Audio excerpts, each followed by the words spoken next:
With 105 albums selling more than 50 million copies, Toни Bennett has come to represent the essence of elegance, tradition, and artistic accomplishment. And the album of the year goes to MTV Unplugged, Toni Bennett. Golden sun will shine for me. Это Тони Беннетт, легендарный музыкант, 81 год. Полон творчества, креатива и энергии. Когда он вошел, люди аплодировали стоя. Агентство Грей пригласило его, чтобы он поделился секретами своего творчества. Смотрим.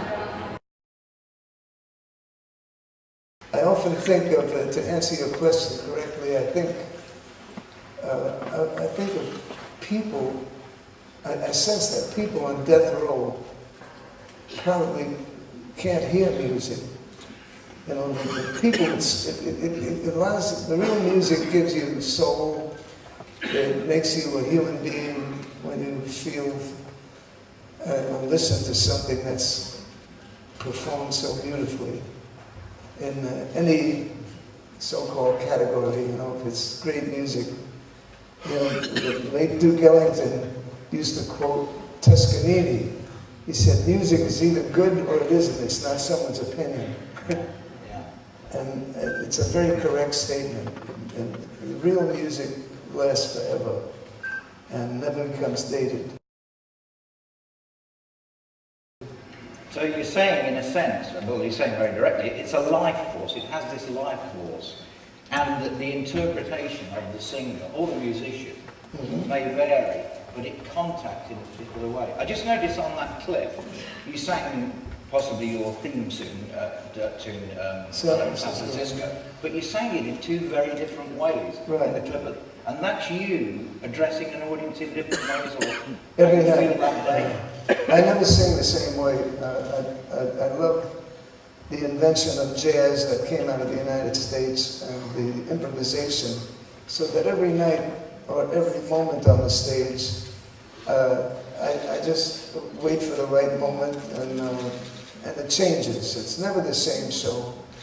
A lot of people say to me, do you get tired of singing San Francisco night after night? And I said, do you get tired of making love?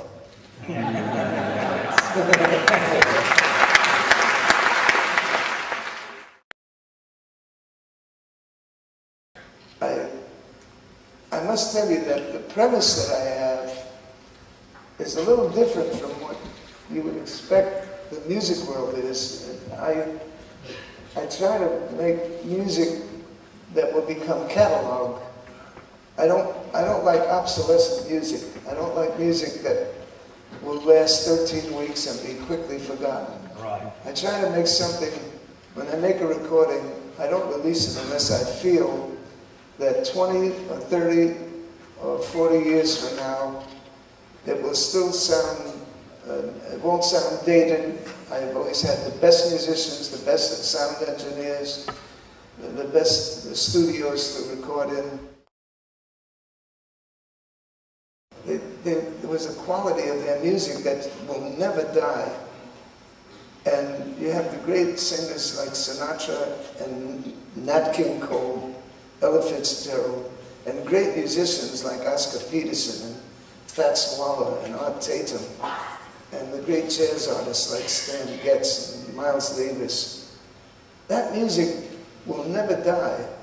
In fact, I think Danny was telling me that the Sony Columbia that I belong to, that 90% of the sales is this catalog. Yeah. It's not the contemporary. I mean, I understand that the record company gets so big, they have many employees, and every week they have to pay the employees to keep going and all that. So they come up with something quick that will be quickly forgotten. But in the meantime, the fact that a company has 90% of their sales are these great performances, and that, to me, that's the premise that I work by. I try to include a recording into my catalog that will live on. The audience is your teacher.